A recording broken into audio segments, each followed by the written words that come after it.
Rebecca Alty is the outgoing mayor of Yellowknife. She rose to national attention in 2023 when her community grappled with mass evacuations in the face of wildfires. This week, she was elected the new Liberal MP for the riding of Northwest Territories. Rebecca Alty, welcome back to the House.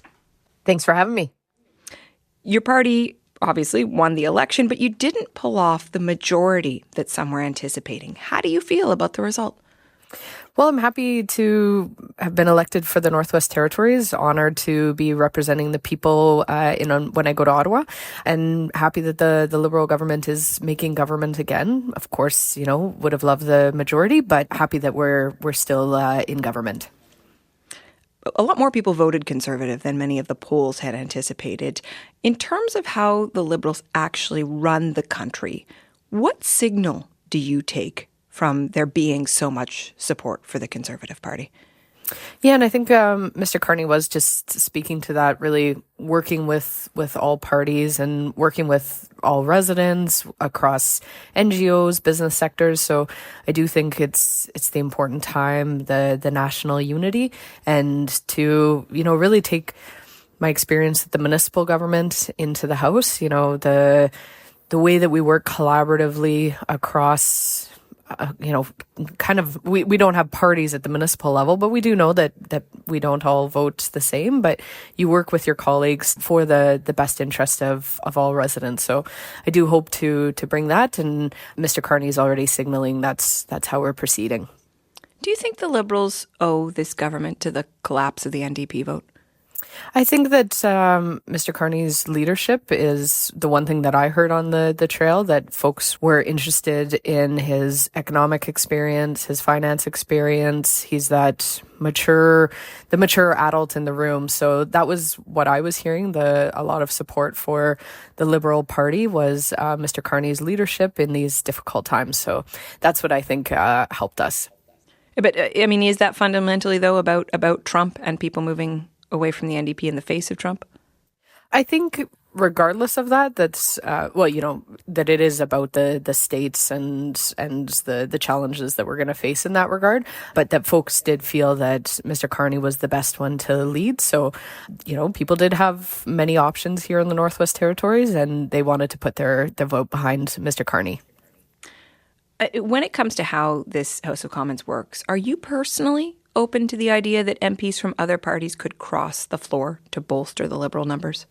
Whether that happens or that we're able to work together to vote to support bills moving forward, I think either way works. So it would be up to the other party members to decide whether they want to come join the Liberals and the values and the propositions that we have. But either way, I think, there is that opportunity to work together, whether it's legislation by legislation or if they do feel that they want to join the Liberal Party.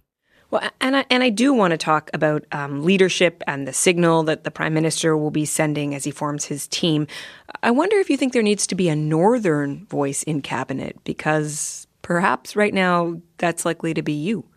Yeah, there are a number of Northern Liberals. There's myself. There's the MP of the Yukon. So those are the Territories Liberals.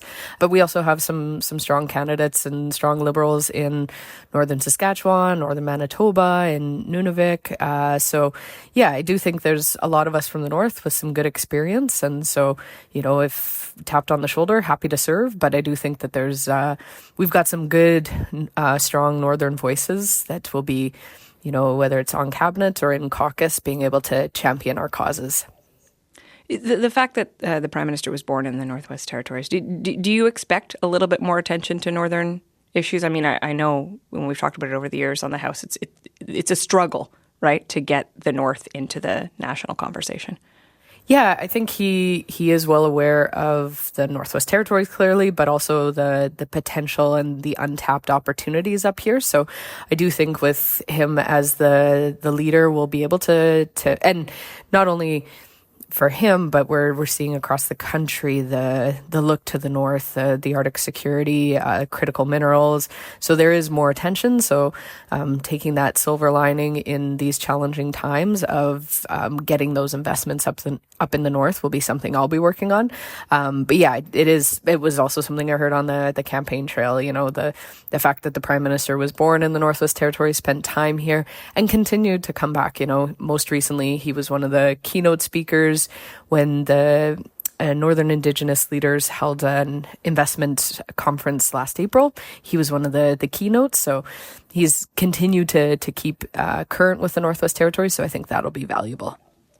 The Prime Minister didn't have a minister responsible for women and gender equity in his last government. Does having a minister in charge of that file matter?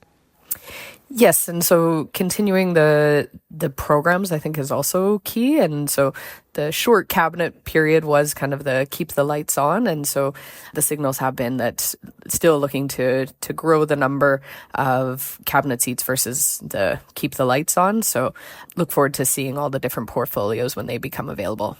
Would you argue that one should be a priority? That one should, but it's also, I think, important that it's not in a silo doing all the work. I think it's important that, you know, when the Minister of Infrastructure and Housing, that's a key priority for them too. So I do always worry when it's, oh, there's that minister over there, they're the one responsible, versus every minister should be keeping that lens. You know, same with climate change. It shouldn't be all on the Minister of Environment.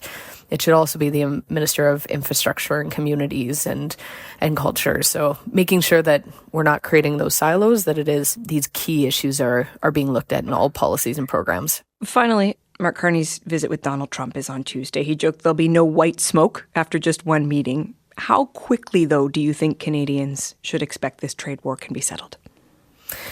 It could be challenging. I think the president does have his own agenda. So I think it will be a difficult time to navigate, even if it looks like we're in the clear for another month. We never know what will come.